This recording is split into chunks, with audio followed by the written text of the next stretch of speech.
Welcome, everybody. We're going to be looking at the first method here on the subject of passive income for creatives, musicians, artists, and more, and talking about referral commissions. This is the most passive way. If you didn't already watch the intro video, you might wish to do so for the overall context of everything. This is the most passive of the three methods I'm talking about.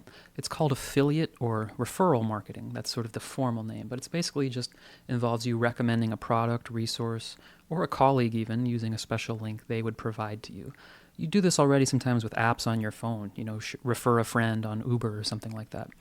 When someone clicks on your link, the site knows that you're the person that sent them, and if they then purchase something, you get the appropriate commission, whatever amount of commission they decide. So what can you recommend doing this? Well, there's a lot of options, some of them public, some of them private. A public example would be Amazon. Amazon has a referral program, so literally anything on the Amazon website for one. So that's quite a bit there. Many online courses, different types of software, membership sites, and more have their own affiliate programs. Some individuals even, like a musician colleague of mine, offers me a commission when I send him students to his online course for string players, which I do. So what does this look like? You actually see this constantly, though you might not realize it. In fact, it has enormous influence of what shows up on Google. So let me show you. You've probably seen pages like this, the best camera for Facebook Live. If you look on the right side of the screen here, you see all these 5 best laptops for editing in 2020. They're reviewing the products, but they get a commission. So when you click on that link to buy that camera, you'll see usually it goes somewhere like B&H or Amazon. That individual is getting a commission for referring it. Similarly, on YouTube videos, a lot of these types of videos where they give you an example of 3 or 4 microphones, what's the best microphone for this or that, just about anything. And then you'll see in the description, you could buy that microphone here. They're affiliate links. The person who owns the site or video, in this case the YouTube video, saying, here's 4 different cameras, check out this one.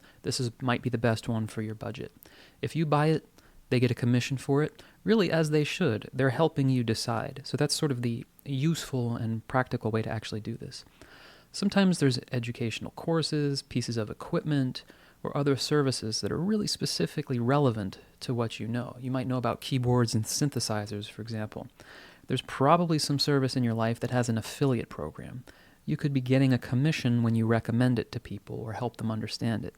Really, anyone use MailChimp? There's really a lot of things you use have a referral program that actually pay money. So I actually received commissions for several years ago from a review of an online course I wrote. They had a private affiliate program. I think I got 30 or 40%. I essentially wrote one piece of material that to this day even sometimes still occasionally commission rolls in. And then fellow musician. This is less common, less people are doing this, but hopefully more. Hopefully my video here will contribute to this happening more often. My friend, sometimes band leader, some person I play with sometimes, an amazing violinist and music business coach, Chris Howes, he sells online classes and courses, and he has an affiliate program for some of his products for years. So I have a link when a string player or someone interested in jazz violin or something relevant, which by the way is a music business course I would recommend and I'll have a link to, when they sign up to offer through my link, I get a commission, and if it's a subscription program, I might get that commission every single month, right? So they're very practical. And what do you actually need to do this? Well, in its most simple form, you need an approval from the affiliate program. Some do that automatically, but it's rare. Most require some sort of review. And then somewhere to place or send that link. So the simplest example is I have violin students, or I know them, or even professionals. I sign up for Christian's affiliate program, and then I give that link to a string player who's interested in jazz improv or music business. Or my friend Brenda, I get an affiliate link for her course. Somebody's interested in playing piano for vocalists. I send them that link. I get a commission. Where can you put this? A little bit on websites. If you don't already have a website, or if yours is difficult to update or add content to, there's a lot of good solutions these days to make it easy. I use WordPress, but even that is rather technical compared to what exists now. I've actually helped 1 or 2 people set up simple WordPress sites, and even that's a bit of a pain compared to what exists now. So the cheapest solution is not the best solution, especially if your website's going to be making you money or you're going to be implementing any of these. And there's no reason your website shouldn't make you at least a little bit of money. The easiest one to deal with while still looking decent is the best, even if it costs you some money. So I'm going to leave some recommended options in the description or the comment on Facebook, because these can change over time. So I don't want to say something in the video and then it's no longer relevant 6 months later. So as far as what else is needed, having your own website allows you to take a lot more advantage of this, because you'll want to have a blog or a way of putting articles on it. So you might create a similar type of thing with your knowledge about guitar strings or pedals or synthesizers, right? A large number of affiliate programs, Amazon for example, they'll want to see that you have a website or where you're going to be promoting their material before they approve you and say, yes, you are. We approve of you having referral commissions, because it's bad for them if people are doing this in a dishonest way. So a lot of people do just sort of throw together spam websites to try to play this game. Many of you already have legit websites, especially, speaking to artists and musicians and creatives here. You can use that for your affiliate program. So Amazon is much more likely to approve you, you having sort of an established website. It's clear that you're a real person who's an actual musician or artist. So that's a big advantage to you. Where you can actually use this, never mind the thing that says modern presentation, anywhere you can place a link that allows a link. So YouTube description, in your Instagram, in your Facebook, in an email, anywhere you can put a link. Your social media account, even in an email to relevant people, or to just share it on a personal level. Like I said, you might already do this with something like Lyft or Uber, where you refer a friend. It's exactly the same, except you could be getting, 20, 30% commission on a course that costs $100, $200, right? Literally no difference. A side note about YouTube and video, you've heard me talking about this on the intro and hammering this home quite a bit. Forget about the ad revenue model or trying to get up to 10,000 subscribers. A large YouTube channel that could make anything close to useful money by ad revenue alone is a serious undertaking, almost a full-time job for the people that really do well with it. But now if you think about this referral setup we've been focused on and what the process is, it might become clear to you how, like I said, I've done a simple video just talking about the right piece of equipment or a course or something pretty specific to an audience that pays out a commission can make money. So again, you could have 10 people watching your video, but they're really into this specific sort of nuanced thing about effect pedals or strings or whatever. If there are 10 people that are likely to buy a course or a product or take a lesson with you, you can continually make money, not even insignificant, but pretty, useful money. Money can go towards your rent or more with a pretty simple video without a ton of views. So again, quality over quantity. I've done it more than once. Like I said, YouTube examples you've certainly seen where they show different products, several microphones or cameras, or a performance. Some of you have performance videos online, a lot of you do, but hey, this is the pedal I'm using. This is how I got that sound, right? This is the mic I use.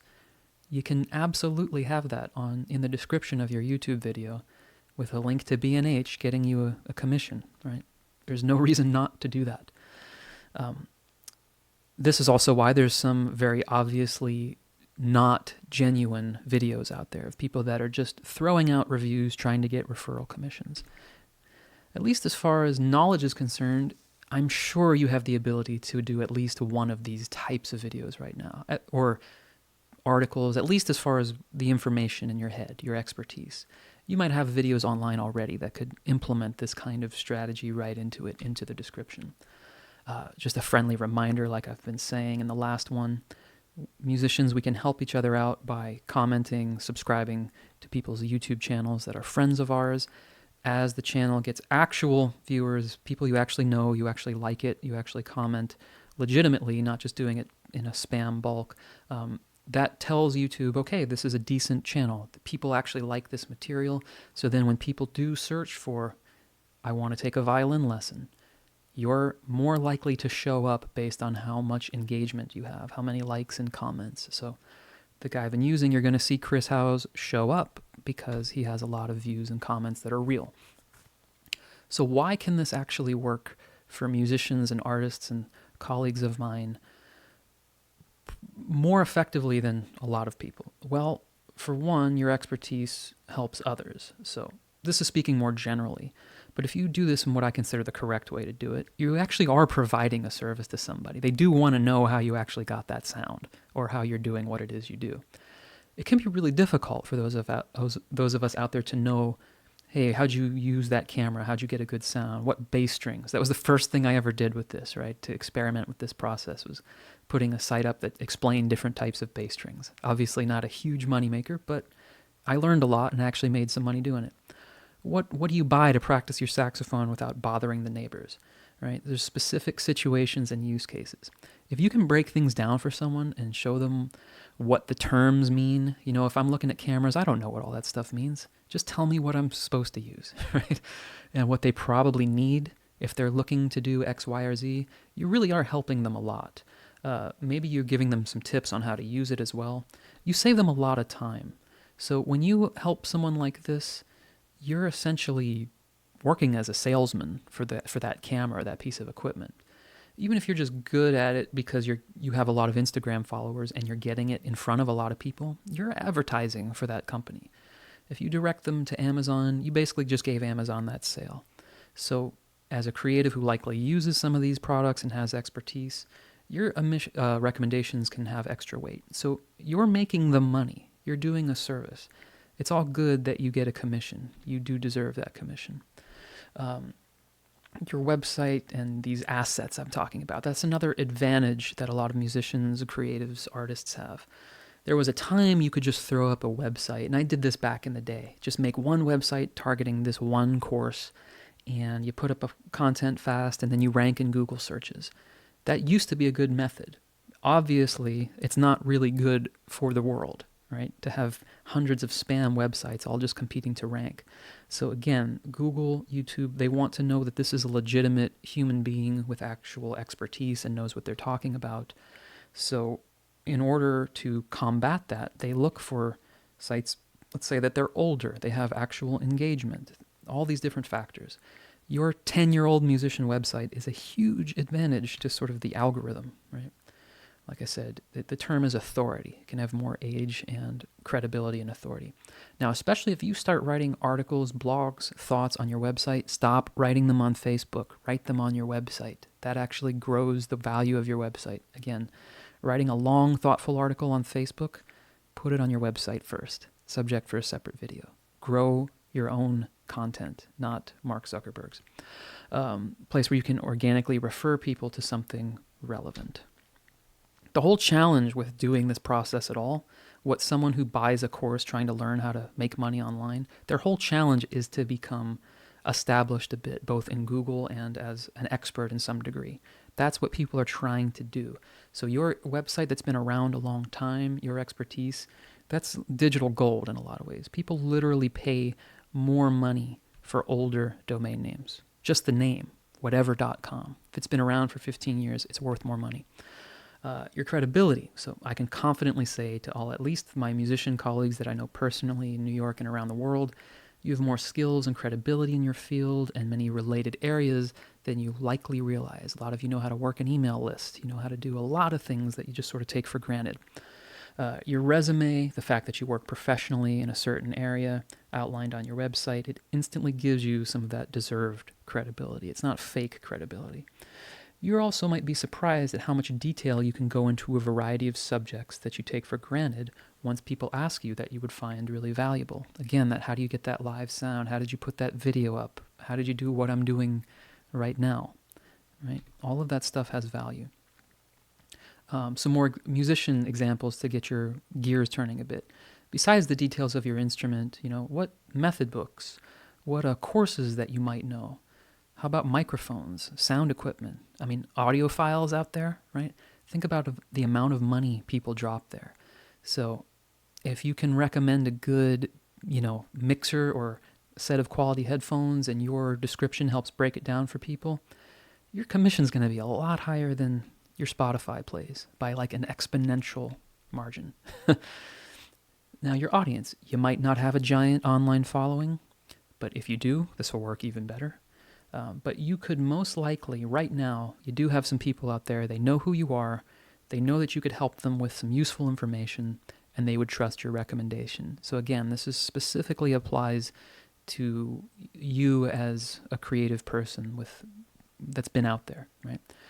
Also, bear in mind, a lot of these strategies, I keep saying this, but I keep wanting to drive this home. 100 followers who would actually buy your services, take a lesson with you, take your recommendation, is far superior than having 10,000 subscribers to your channel who just browse it for entertainment because it's funny. They are not there to learn. They're not there to learn from you, take a lesson from you, buy anything. Don't let the numbers fool you.